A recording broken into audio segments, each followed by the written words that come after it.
Welcome to K Times news బులెటిన్ల ముందుగా headlines. గిరిజన ఆశ్రమ పాఠశాలను సందర్శించిన స్పెషల్ ఆఫీసర్.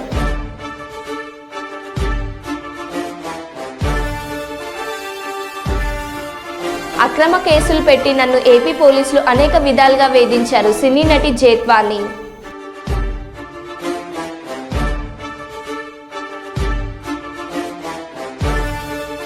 నాటు తుపాకులు తయారు చేస్తున్న 4 వ్యక్తుల ముఠా అరెస్ట్.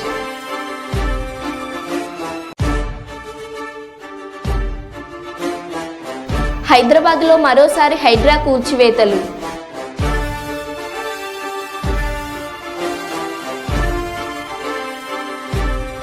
గుడ్లవల్లేరు ఇంజనీరింగ్ కళాశాలలో రహస్య కెమెరా.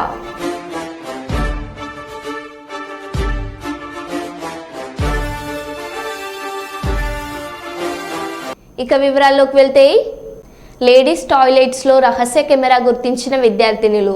ఒక్కసారే ఉలిక్కిపడి ఆందోళనకు దిగిన విద్యార్థుల సమూహం. వీ వాంట్ జస్టిస్ అంటూ గొంతెత్తిన విద్యార్థులు. గౌప్యంగా ఊహించేందుకు ప్రయత్నం చేస్తున్న గుడ్లవల్లేరు ఇంజనీరింగ్ కళాశాల యాజమాన్యం. మీడియా సమాచారం అందకుండా ఎక్కడికక్కడ జాగ్రత్త పడి గేట్లు వేయిస్తున్న కళాశాల యాజమాన్యం.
మాట్లాడటానికి ఏమన్నా ఉండాలి కదా, తరిమేసి వెళ్ళిపోతారు.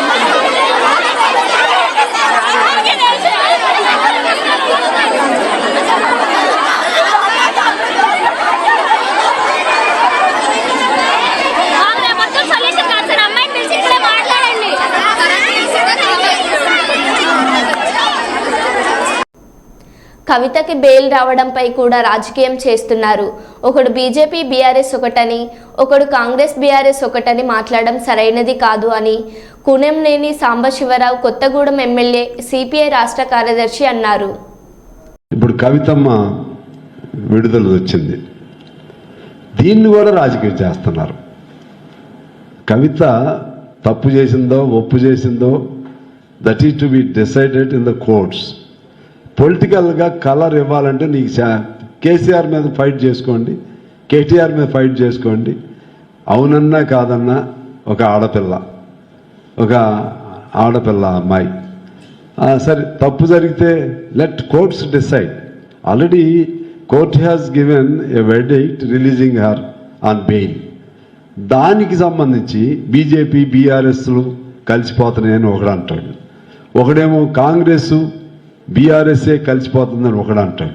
అసలు ఏమన్నా సందర్భం ఉందా? ఏదన్నా అసలు వాళ్ళు మాట్లాడేదానికి రిలేటెడ్గా ఏమన్నా ఉందా?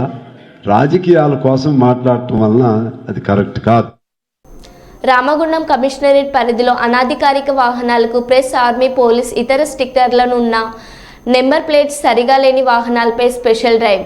Police commissioner M Srinivas IPS అర్హత లేని వాహనాలపై ఉండే ప్రెస్, ఆర్మీ, పోలీస్, ఇతర శాఖల స్టిక్కర్లు ఉంటే తొలగించాలని, వాహనాలకు నంబర్ ప్లేట్స్ ప్రభుత్వం నిర్దేశించిన విధంగా ఉండాలని, వాహనాలకు బ్లాక్ ఫిలింలు తొలగించాలని, వాహనాలకు సంబంధించిన సరైన ధృవపత్రాలను కలిగి ఉండాలని, ద్విచక్ర వాహనదారులు కంపెనీ నుండి వచ్చిన సైలెన్సర్ కాకుండా మాడిఫై చేస్తే వాటిని సైరన్లు సెప్టెంబర్ 2వ తేదీలోపు తొలగించాలని వాహనదారులకు ముందస్తు సమాచారం ఇవ్వడం జరుగుతుందని సెప్టెంబర్ 3వ తేదీ నుండి రామగుండం పోలీస్ కమిషనరేట్ పరిధిలోని పెద్దపల్లి మంచిర్యాల జోన్ పరిధిలో ప్రతిరోజు స్పెషల్ డ్రైవ్ నిర్వహించి నిబంధనలకు విరుద్ధంగా ట్రాఫిక్ నిబంధనలను ఉల్లంఘించిన వారికి జరిమానాలు విధిస్తామని వాహనాలు సీజ్ చేయడం జరుగుతుందని Ramagundam police commissioner M Srinivas IPS IG గారు ఒక ప్రకటనలో తెలిపారు. ఈ సందర్భంగా సిపి గారు మాట్లాడుతూ కొన్ని చోట్ల కొంతమంది పోలీస్, ఆర్మీ, ఇతర డిపార్ట్మెంట్ స్టిక్కర్ మీడియా సంస్థలో పనిచేయుచున్న ప్రెస్ అని ఎదేచ్ఛగా తమ వాహనాలపై వేసుకొని తిరుగుతున్నారని వాటిని వెంటనే తొలగించాలని, లేని ఎడల చట్టపరమైన చర్యలు తీసుకుంటామని సిపి హెచ్చరించారు. పేపర్స్ అన్నీ కూడా డిజిటల్లో పెట్టుకోవచ్చు, ఫిజికల్గా కాపీ పెట్టుకోకుండా కానీ యాప్లో పెట్టుకోవచ్చు. బట్ మీ వెహికల్ మీ పేరు మీద రిజిస్టర్ అయి ఉండాలి. ఎట్టి పరిస్థితుల్లో కూడా మైనర్స్కి వెహికల్స్ యజమానులు ఇవ్వకూడదు. ఇలాంటివన్నిటికి సంబంధించి కూడా స్పెషల్ డ్రైవ్ నిర్వహించబోతున్నాము. అలాగే కార్స్ సంబంధించి పేపర్స్ అన్నీ కరెక్ట్గా ఉండాలి, ఇన్సూరెన్స్ కరెక్ట్గా ఉండాలి. దాని తర్వాత వాటికి ఎక్స్ట్రా ఫిట్టింగ్స్ అనేది ఆర్టీఓ అప్రూవల్ లేకుండా చేయకూడదు, మోడిఫికేషన్స్ చేయకూడదు. అలాగే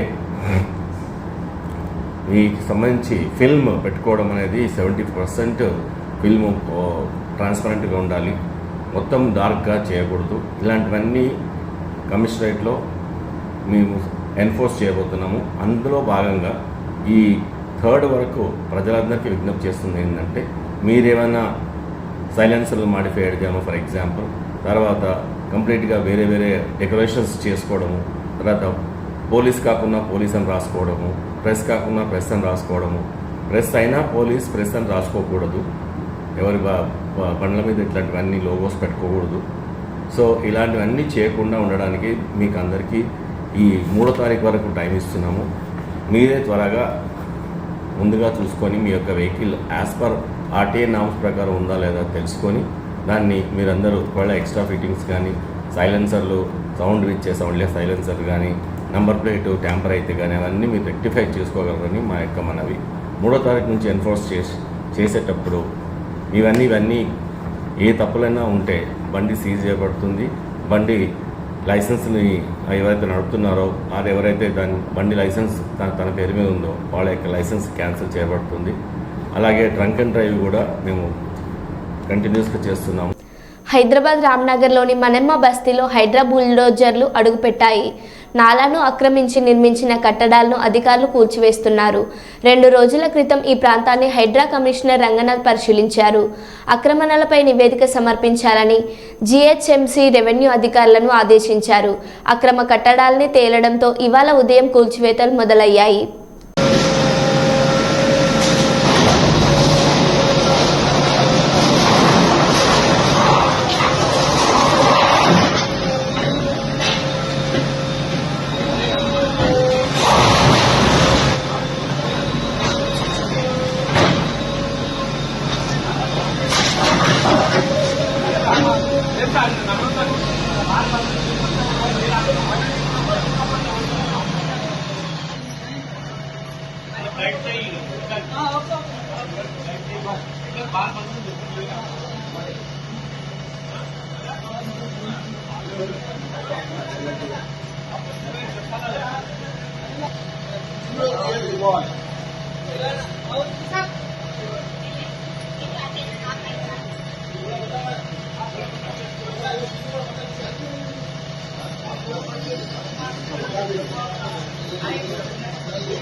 శ్రీవారి లడ్డూ ప్రసాదం విక్రయ విధానంపై కొన్ని సోషల్ మీడియా ఛానళ్లు దుష్ప్రచారం చేస్తున్నాయని తితిదే అదనపు ఈవో వెంకయ్య చౌదరి అన్నారు. అపోహలు అవాస్తవాలు నమ్మవద్దని భక్తులకు విజ్ఞప్తి చేశారు. లడ్డు విక్రయ విధానంలో ఎలాంటి మార్పు లేదని స్పష్టం చేశారు. లడ్డు ప్రసాదం బ్లాక్ మార్కెట్ దళారులను అరికట్టేందుకు చిన్న మార్పులు చేసినట్టు చెప్పారు. దర్శనం టికెట్లు టోకెన్లు లేని భక్తులకు ఆధార్ కార్డు నమోదుతో 2 లడ్డులు విక్రయిస్తామని తెలిపారు. దర్శన టికెట్ టోకెన్ కలిగిన భక్తులకు ఉచితంగా 1 లడ్డుతో పాటు 4 నుంచి 6 లడ్డులు విక్రయిస్తున్నామని వెల్లడించారు. సామాన్య భక్తులకు మేలు చేసే విధంగా లడ్డు విక్రయ విధానం కొనసాగుతుందన్నారు. లడ్లకు సంబంధించి మేము చేసిన కొద్ది పరిశోధనలో కానీ మా దృష్టికి వచ్చిన విషయాలన్నింటినీ కూడా పరిగణలో తీసుకొని ఒక చిన్న మార్పు చేయడం జరిగింది. దాని ప్రకారం చాలామంది దర్శనం లేకుండా కేవలం లడ్లు మాత్రమే కొనుక్కొని మధ్యవర్తులుగా దళారులుగా మార్కెట్లో సేల్ చేయడం జరుగుతుంది. దానివల్ల బ్లాక్ మార్కెట్ డెవలప్ అయ్యడం ఈ మధ్యకాలంలో జరిగింది. మేము ఈరోజు విజిట్ చేసినప్పుడే మేము మెట్లెక్కుతుంటేనే ఒక వ్యక్తి 3 బ్యాగుల్లో తీసుకెళ్తాడు. అసలుకే వడలు చాలా తక్కువగా ఉంటే దర్శనం చేసుకున్నాడంటే దర్శనం చేసుకోలేదు ఆమె. సో ఇవన్నిటిని మేము ఆల్రెడీ ఈరోజు చూడంగా మాకు దృష్టికి వచ్చింది. ఆల్రెడీ మా దృష్టికి చాలాసార్లు ఇది వచ్చింది. వచ్చిన తర్వాత అన్ని విషయాలను పరిగణలో తీసుకొని దర్శనం లేని వాళ్ళకి దర్శనం చేసుకోకుండా కేవలం లడ్లు మాత్రమే కొనుక్కొని మార్కెట్లో విక్రయించే వాళ్ళకి మాత్రం ఆధార్ తీసుకొని 2 లడ్లు మాత్రం విక్రయించడం జరుగుతుంది. దీంట్లో సామాన్య భక్తులకి వాళ్ళ యొక్క బెనిఫిట్ కోసమే ఈ చర్యలు తీసుకోవడం జరిగింది. సామాన్య భక్తులు దీనివల్ల సామాన్య భక్తులు దర్శనం చేసుకున్న వాళ్ళకి లడ్లు ఎక్కువ ఇవ్వడం ఏర్పాటు చేయడం జరుగుతుంది. సో బ్లాక్ మార్కెట్ను అరికట్టడం ఇది ఒక ఉద్దేశం. కేవలం లడ్లు కొనుక్కొని లడ్లు కోసమే వచ్చి లడ్లు మాత్రమే తీసుకెళ్లే వాళ్ళకి మాత్రము ఇది ఒక స్టింజెంట్ మెజర్ అని చెప్పొచ్చు. బ్రాడ్గా ఓవరాల్గా ఇది భక్తులకి టీటీడీలో ఓవరాల్ అడ్మినిస్ట్రేషన్ కూడా మంచి కన్వీనియంట్ డెసిషన్ అని ఆల్రెడీ చాలామంది అప్రిషియేట్ కూడా జరిగింది. కొన్ని ఛానల్లో అలా చేశారు, ఇంకొక ఛానల్లో వేరే రకం చెప్పారు. బట్ పాలసీలు ఎక్కడ ఏం చేంజ్ చేయాలి, పాలసీ అలానే ఉంది. కేవలం దర్శనం లేని వాళ్ళు మాత్రమే ఒక ఆధార్ను తీసుకొని 2 లడ్లు ఇవ్వడం జరుగుతుంది. ఇది ఒక్కటే చేంజ్. మీరు అందరూ సహకరించాలి. ఫ్యాక్ట్లు మాత్రం నిజాలు మాత్రమే మీరు కొంచెం ప్రచారం చేస్తే అందరికి కూడా ఉపయోగకరంగా ఉంటుందని ఆశిస్తున్నాను. అందరికీ నమస్కారం. గ్రేటర్ వరంగల్ పరిధి 40వ డివిజన్లో మౌలిక సదుపాయాలను తక్షణమే నెరవేర్చి స్థానిక ప్రజలకు ఇబ్బందులు కలగకుండా నగరపాలక సంస్థ అధికారులు చర్యలు చేపట్టాలని 40వ డివిజన్ కార్పొరేటర్ మరుపల్ల రవి పేర్కొన్నారు. గ్రేటర్ వరంగల్ ప్రధాన కార్యాలయం ముందు నగర పరిధిలోని 40వ డివిజన్ మౌలిక సదుపాయాలు కల్పించుటలో విఫలమైన మున్సిపల్ అధికారుల వైఖరికి నిరసనగా స్థానిక ప్రజలు ఆందోళన చేపట్టి నిరసన తెలిపారు. కార్పొరేటర్ మరుపల్ల రవి, స్థానిక ప్రజలు విజయ్ కుమార్, మరుపల్ల గౌతమ్, పెన్న రవి, వనం కుమార్, నరసింగ పురుషోత్తలయ్య, వహిదా తదితరులు పాల్గొన్నారు. ఈ సందర్భంగా మరపల్లి రవి మాట్లాడుతూ గ్రేటర్ వరంగల్ పరిధి 40వ డివిజన్లో మౌలిక సదుపాయాల్ని తక్షణమే నెరవేర్చి స్థానిక ప్రజలకు ఇబ్బందులు కలగకుండా నగరపాలక సంస్థ అధికారులు చర్యలు చేపట్టాలని 40వ డివిజన్ కార్పొరేటర్ మరపల్ల రవి పేర్కొన్నారు.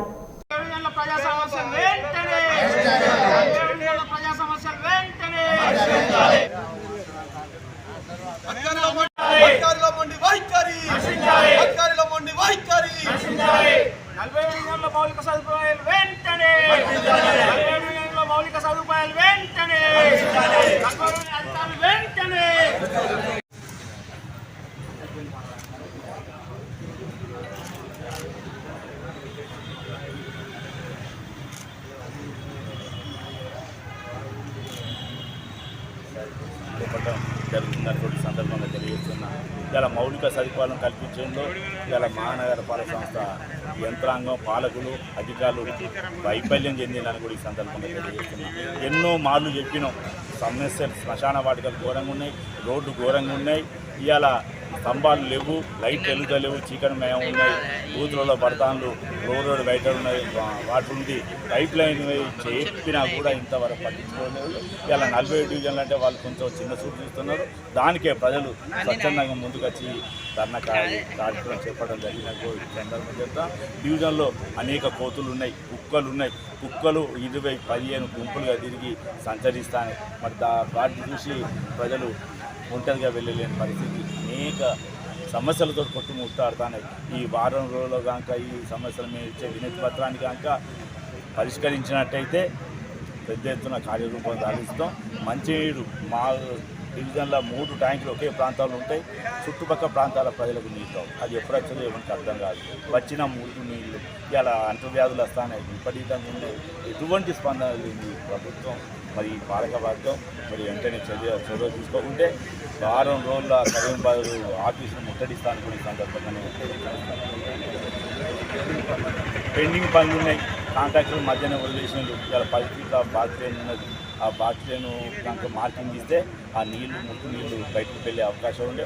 అది మార్కింగ్ ఇవ్వని కారణంగా ఇలా శ్మశాన వాటికలో నీళ్ళు వస్తాను. దాని సంస్కరణ చేయాలంటే వాళ్ళు చాలా ఇబ్బంది పడతాను. మరి ఎన్నో సమస్యలతో గుర్తించారు. కాబట్టి మరి వెంటనే ప్రభుత్వం కానీ ఇలా మహానగర పాలక సంస్థ చొరవ చూపాలని కూడా సందర్భంగా అక్రమ కేసులు పెట్టి నన్ను ఏపీ పోలీసులు అనేక విధాలుగా వేధించారని ముంబై సినీ నటి జేత్వాని అన్నారు. నన్ను వేధించిన అధికారులకు సంబంధించి అన్ని ఆధారాలు నా దగ్గర ఉన్నాయి.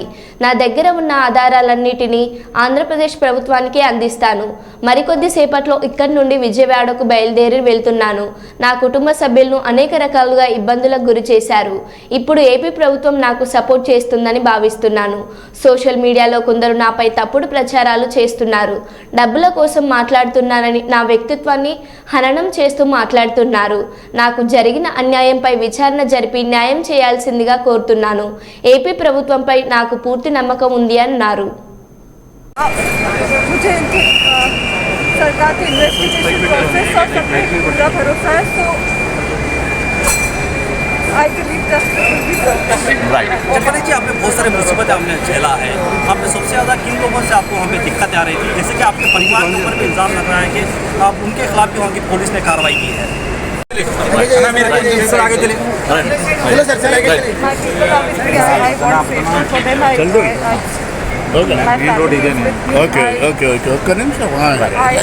I trust the government to keep them very, very safe and no harm is ever done to them. I trust the government on that. Thank you. morning. Conditional support, it means the world to me.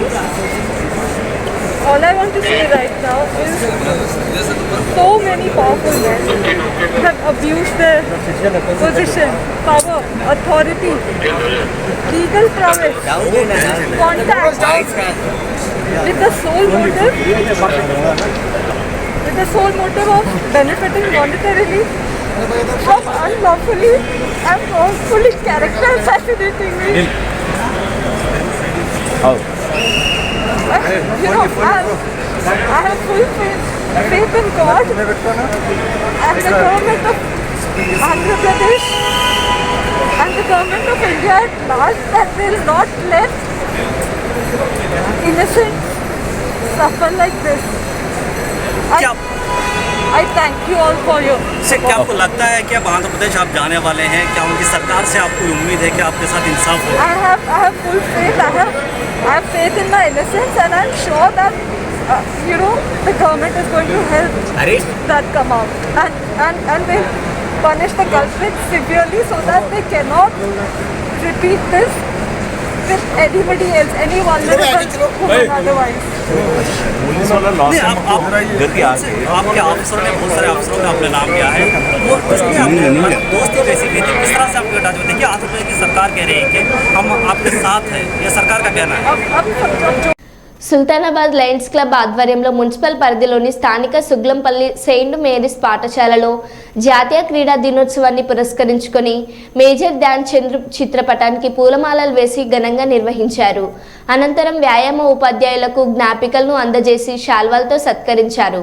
ఈ సందర్భంగా జిల్లా coordinator lion Mateti Srinivas మాట్లాడుతూ దిగ్గజ hockey క్రీడాకారుడు major Dhyan Chand గౌరవార్థం జాతీయ క్రీడా దినోత్సవంను ప్రతి ఏటా ఆగస్టు 29న దేశవ్యాప్తంగా జరుపుకుంటారని, హాకీ క్రీడ ద్వారా వరుసగా 3 ఒలింపిక్ స్వర్ణ పతకాలను సాధించి భారత్ పేరును విశ్వవ్యాప్తంగా మరోద్భవించడంతో పాటు 400లకు పైగా గోల్స్ సాధించి ఎంతోమంది క్రీడాకారులకు స్ఫూర్తిగా నిలిచి క్రీడలకు క్రీడోభివృద్ధికి ఎంతగానో దోహదం చేశారని అన్నారు. దేశంలో అత్యుత్తమ క్రీడాకారులను భారత ప్రభుత్వం రాజీవ్ ఖేల్ రత్న, అర్జున, ద్రోణాచార్య వంటి అవార్డులతో సత్కరిస్తారని, అందువలన విద్యార్థులంతా క్రీడలను దైనందిగా జీవితంలో భాగం చేసుకొని ఆరోగ్యవంతమైన సమాజాన్ని దేశానికి అందించాలని కోరారు. దేశానికి ఒక 3 ఒలింపిక్ పథకాలను సాధించడంలో వారు కూడా భాగస్వాములయ్యారు. వరుసగా 1928, 32, 36 అంటే వరుసగా ఒక 3 ఒలింపిక్ క్రీడా పథకాలు సాధించడంలో మేజర్ ధ్యాన్ చంద్ గారు చాలా వారి యొక్క చక్కటి నైపుణ్యంతో, వారి యొక్క క్రీడా స్ఫూర్తితో ఇక్కడ మన దేశవ్యాప్తంగా కూడా అనేక మంది క్రీడాకారులకు, అంతేకాకుండా క్రీడలకు కూడా వారు ఎంతగానో సహాయ సహకారాలు అందించడంలో అతిశయోక్తి లేదు. వారు చేసినటువంటి క్రీడలకు కానీ, క్రీడాకారులకు కానీ, అలాగే క్రీడా అభివృద్ధికి కానీ వారు ఘనమైన సేవా కార్యక్రమాలు చేశారు. అందులో భాగంగా మన దేశ అత్యున్నత పురస్కారాలలో రాజీవ్ ఖేల్ రత్న మరియు అర్జున, ద్రోణాచార్య వంటి అవార్డులతో ప్రతి సంవత్సరం కూడా చక్కగా సన్మానం చేసుకోవడం జరుగుతుంది. భాగంగా ప్రతి సంవత్సరం కూడా భారత ప్రభుత్వం ఈ రోజును జాతీయ క్రీడా దినోత్సవం చాలా ఘనంగా జరుపుకుంటుంది. కనుక ముఖ్యంగా క్రీడాకారులు ఇప్పుడు ఉన్నటువంటి యువత చాలా, ఎందుకంటే మొబైల్స్ వాడుతూ వారు శారీరకంగా అసలు ఏమాత్రం వ్యాయామం అనేది లేకుండా నిత్యం అనేక ఇతర వ్యాపకాలతో ఉంటున్నారు. కనుక క్రీడలకు అలాగే శారీరక వ్యాయామం వల్ల మానసిక ఉల్లాసం చక్కగా కలుగుతుంది. కనుక ప్రతి ఒక్కరు కూడా ఈ క్రీడల ద్వారా వ్యాయామం అనేది జరుగుతుంది. కనుక ఈ యొక్క క్రీడల అభివృద్ధి, ఆకాంక్ష మరియు దీన్ని ఇంకా ముందుకు రాజన్న సిరిసిల్ల జిల్లా గంభీరావుపేట పోలీస్ స్టేషన్లో జిల్లా ఎస్పీ మీడియా సమావేశం ఏర్పాటు చేసి నిందితులను మీడియాకు చూపినారు. గంభీరావుపేట మండలం గజసింగవరం గ్రామానికి చెందిన రాయలింగు శంకర్ అనే వ్యక్తి నాటు తుపాకులు తయారు చేసి వాటిని అదే గ్రామానికి చెందిన అడవి జంతువులను వేటాడే వారికి అమ్ముతున్నాడన్న నమ్మదగిన సమాచారం రాగా గంభీరావుపేట ఎస్ఐ తన సిబ్బందిని తీసుకొని గజసింగవరం గ్రామంలోని రాయలింగ శంకర్ ఇంటికి వెళ్ళగా అక్కడ రాయలింగ్ శంకర్ వివిధ పనిముట్లు ఉపయోగించి నాటు తుపాకులు తయారు చేస్తుండగా పట్టుకొని అతని వద్ద 2 తుపాకీ బ్యారెల్, తుపాకుల తయారు చేయడానికి వాడే రంపం, సుత్తి, కత్తి, ఆకురాయి, డ్రిల్లింగ్ మిషన్, దూడ మిషన్, ఎయిర్ బుల్డోజర్ స్వాధీనం చేసుకొని నిందితునిపై కేసు నమోదు చేసి Yellareddypet circle inspector Srinivas case తదుపరి దర్యాప్తు ప్రారంభించగా దర్యాప్తులో భాగంగా గజసింగవరం గ్రామానికి చెందిన రాయలింగ్ శంకర్ వద్ద నాటు తుపాకులు కొనుగోలు చేసి జంతువుల వేటకు ఉపయోగిస్తున్న రాయలింగ్, చంద్రమౌళి, హరీష్, గంగయ్యలను అదుపులోకి తీసుకుని వారి వద్ద 2 తుపాకులు, 4 ట్రిగ్గర్ భాగాలు స్వాధీనం చేసుకోవడం జరిగిందని, పై 4 నిందితులు ఈరోజు తెలుగు భాషా దినోత్సవం మరియు నేషనల్ స్పోర్ట్స్ డే సందర్భంగా కుప్పం కళాకారుడు పురుషోత్తం కుప్పం డిగ్రీ కళాశాలలో వినూత్నంగా గిడుగు వెంకట్రామమూర్తి పంతులు మరియు హాకీ క్రీడాకారుడు మేజర్ ధ్యాన్ చంద్ చిత్రాలు ఒకే ఫ్రేమ్లో చిత్రీకరించాడు. యువత మన మాతృభాషకి మరియు క్రీడా రంగానికి కృషి చేసిన వారిని గుర్తించుకొని వాటిపై పట్టు సాధించాలనే ఉద్దేశంతో ఈ చిత్రం వేయడం జరిగిందని పురుషోత్తం తెలియజేశారు. ఇప్పుడు ఈ చిత్రం సోషల్ మీడియాలో చక్కర్లు కొడుతుంది. తల్లి తండ్రి నేర్పినట్టి మాతృభాషరా, తెలుగు మరచిపోతే వాళ్ళని నువ్వు మరచినట్టురా, ఇది మరువబోకురా.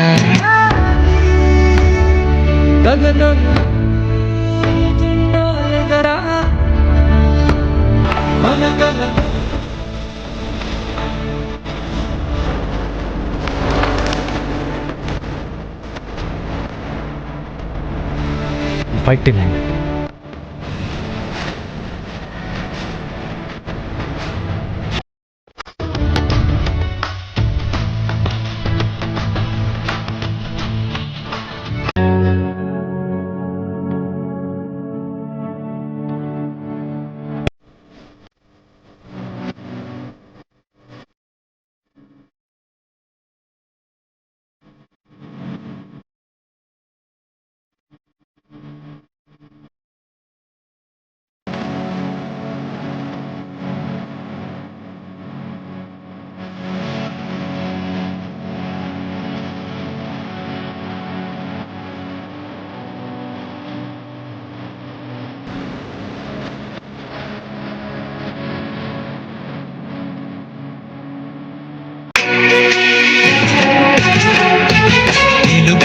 భాష తీయదనం, తెలుగు జాతి గొప్పతనం తెలుసుకున్న వాళ్ళకి తెలుగే ఒక మూలధనం.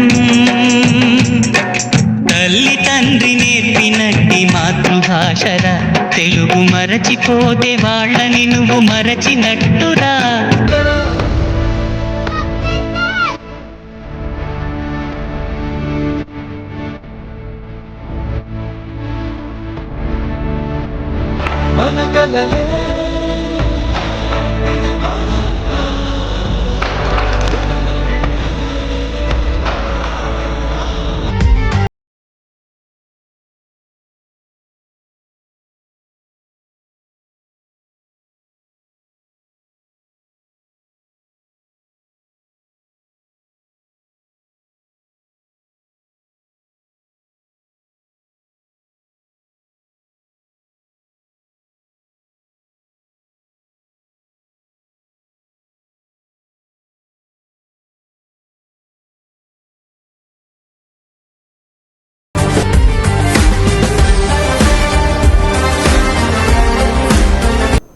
హైదరాబాద్లో తుపాకీతో బెదిరించి దోపిడీలు చేస్తున్న ముఠాను పోలీసులు అరెస్ట్ చేశారు.